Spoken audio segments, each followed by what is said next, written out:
Bismillahirrahmanirrahim. Allahumma barik lana fi Rajab wa Sya'ban wa ballighna Ramadan. Amin. Monggo belum Ramadan silakan minum dulu. Monggo. Bismillahirrahmanirrahim. Monggo silakan. Monggo silakan. Bismillahirrahmanirrahim.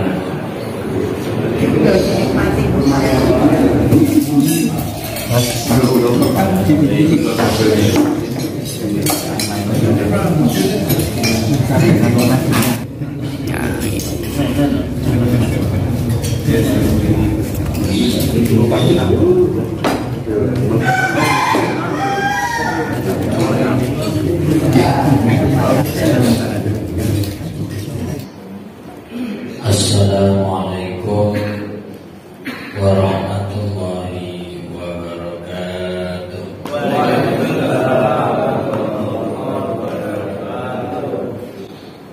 Bismillah, alhamdulillah, wassalatu wassalamu ala rasulillah, la hawla wa la quwata illa billah. Amma ba'd. Gimana kabarnya pagi hari ini?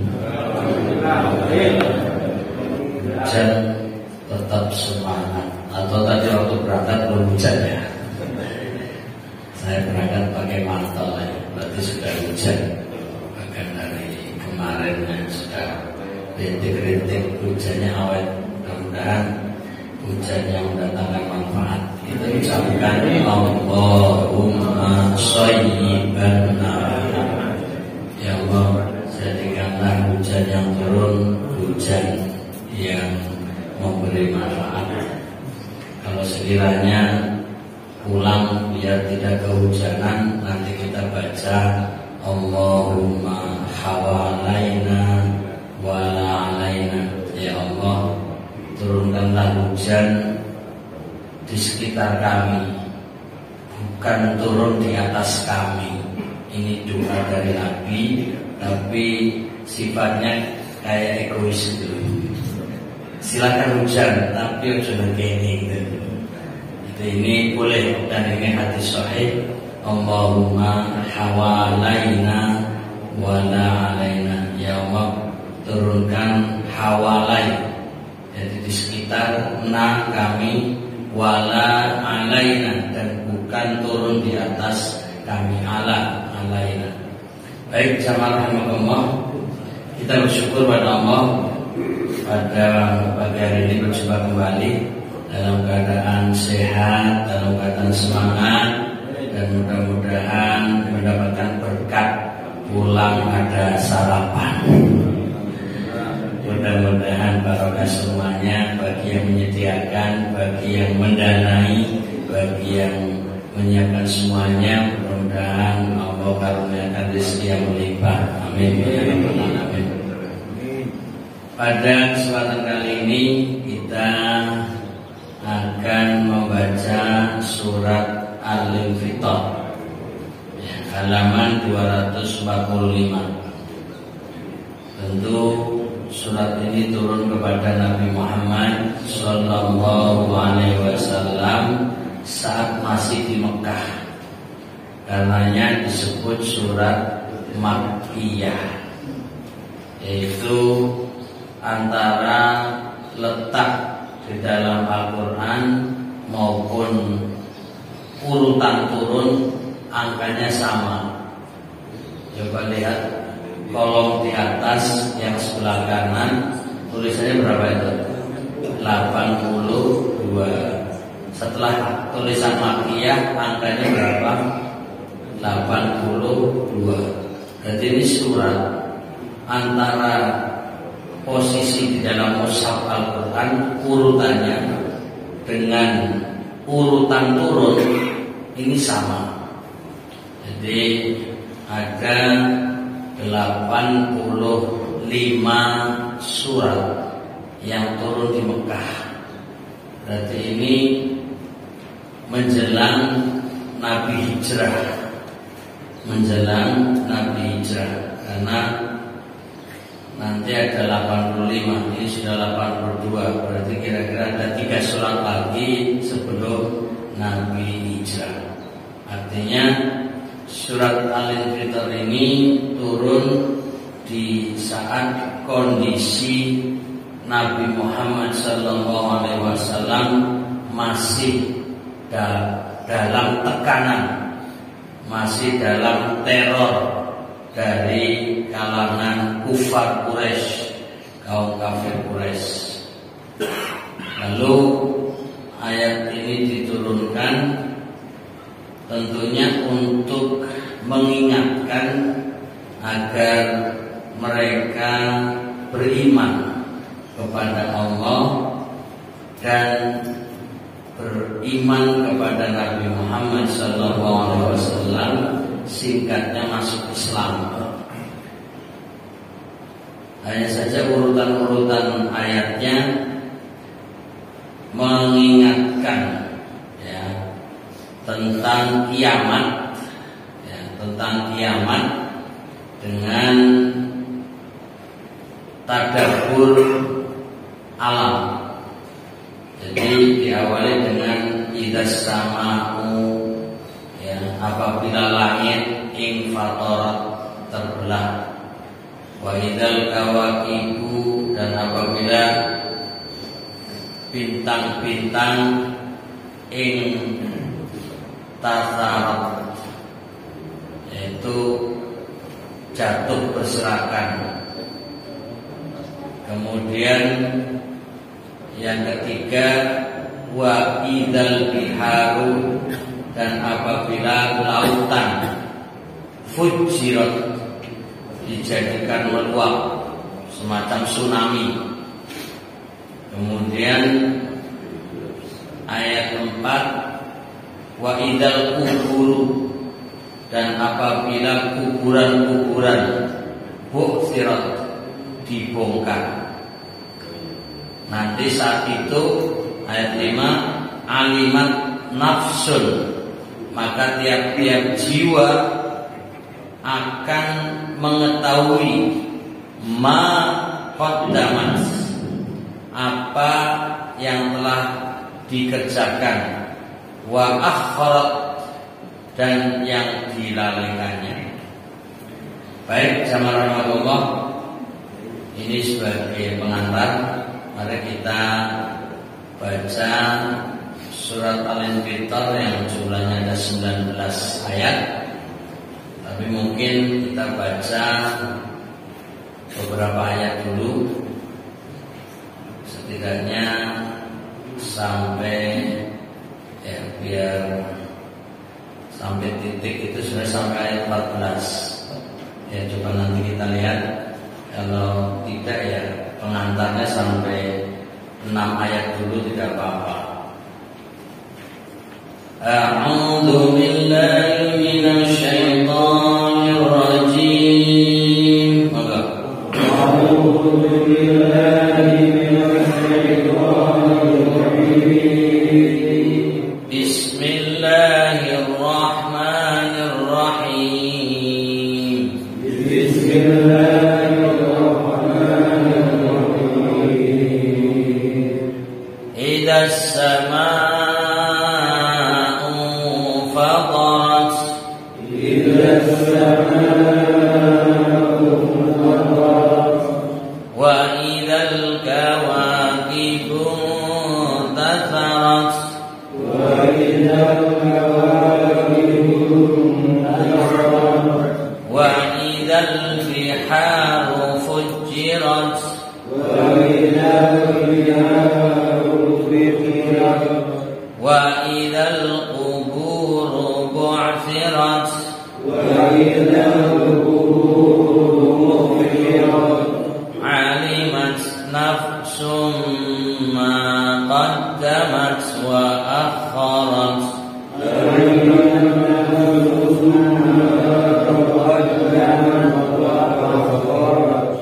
Ya ayyuhal insanu ma gharraka bi rabbikal karim.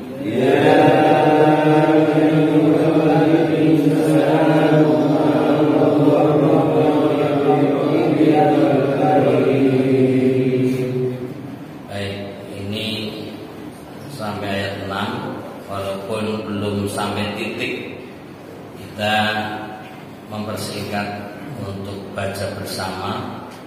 Mudah-mudahan bacaan kita setiap hurufnya dilimpahkan 10 kebaikan.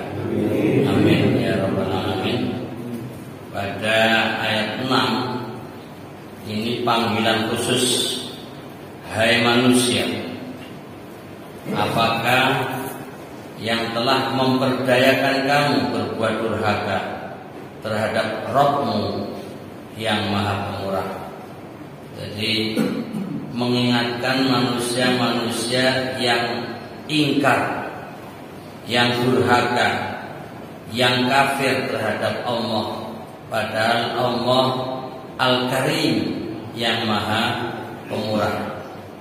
Lalu pada ayat 7, sekalipun tadi kita tidak baca bersama, bisa lihat pada ayat-ayat selanjutnya, halaman 246, menggambarkan Allah Al-Karim itu Allazi khalaqaka, yang telah menciptakan kamu.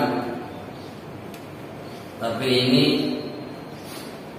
yang diajak bicara justru Nabi Muhammad Sallallahu Alaihi Wasallam, itu menggunakan kata ka, karena Quran turun ditujukan kepada Nabi Muhammad Sallallahu Alaihi Wasallam.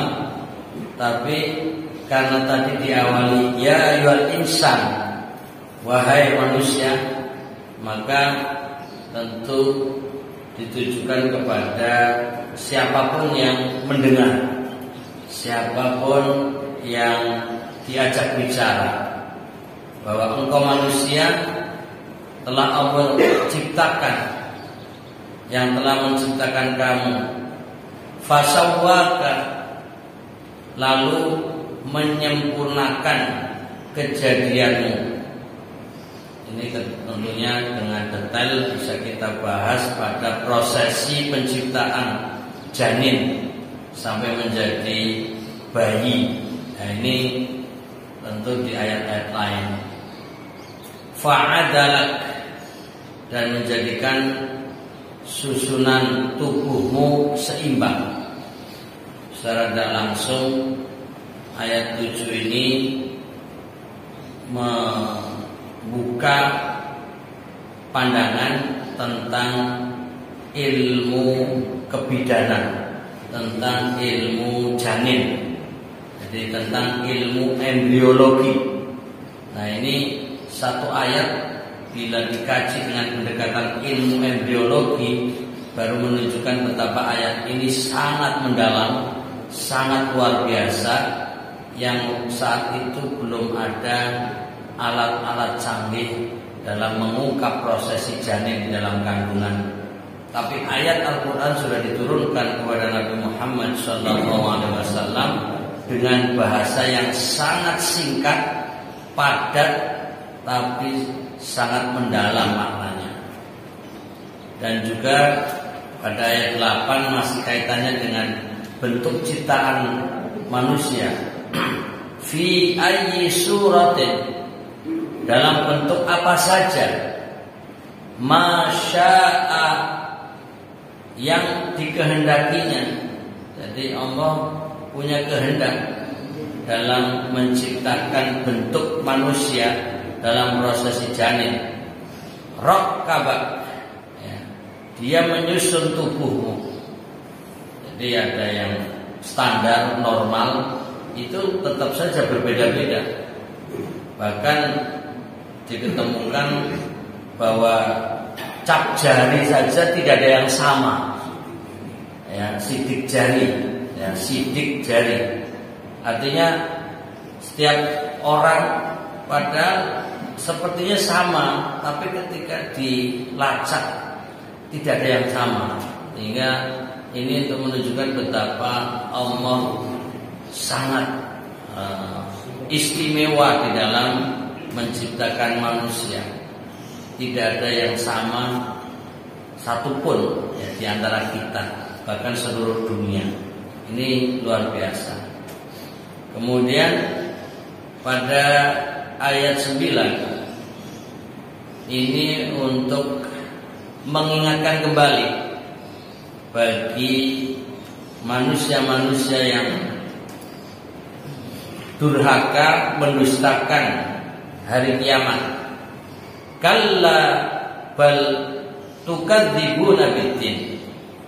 Bukan hanya durhaka saja, bahkan kamu mendustakan hari pembalasan. Ini ditujukan mereka orang-orang kafir yang tidak percaya hari kebangkitan, yang tadi disebutkan pada ayat keempat, wa idzal quburu bu'tsirat, dan apabila kuburan-kuburan dibongkar atau isinya dibangkitkan. Nanti kita baca ayat atau kosakata ayat pada halaman-halaman berikutnya. Ini baru baca ayat dan terjemahannya. Wa inna alaikum lahafidin, ayat 10. Padahal sesungguhnya bagi kalian ada malaikat-malaikat yang mengawasi pekerjaan kalian.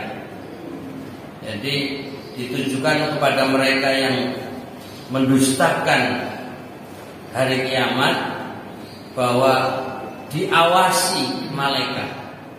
Tentu ini juga pengingat buat kita semua yang percaya adanya malaikat dan mengawasi sepanjang masa, sepanjang hidup kita, termasuk sekalipun kita di masjid. Di pagi hari ini para malaikat melihat, ya, bahkan mendoakan orang-orang yang hadir pada pagi hari ini. Mudah-mudahan kita mendapatkan doa terbaik dari para malaikat. Maka biar meraih doa yang terbaik, mohon tidak ngantuk, menyimak ayat demi ayat, kata demi kata, sehingga malaikat mencatat sebagai amal soleh yang terhebat yang akan diserahkan ke hadapan Allah Ta'ala.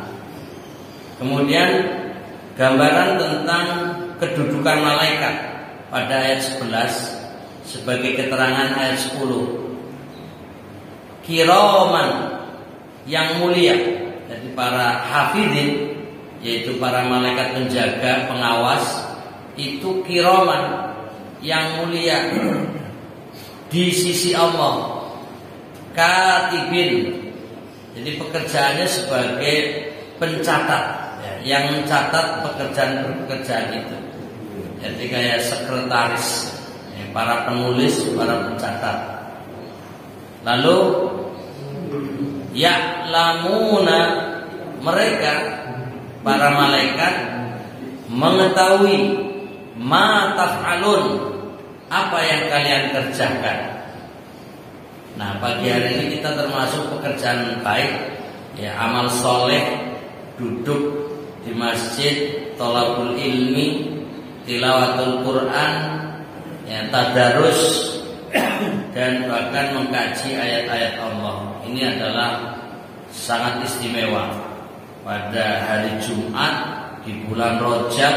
Nah, mudah-mudahan ini catatan amalnya berlipat, karena bulan Rajab seperti sekarang ini adalah bulan suci, termasuk arba'atun hurum, 4 bulan suci, yaitu yang diterangkan Nabi, Dzulqa'dah, Dzulhijjah, Al-Muharram, lalu yang satunya yang keempat adalah Rajab.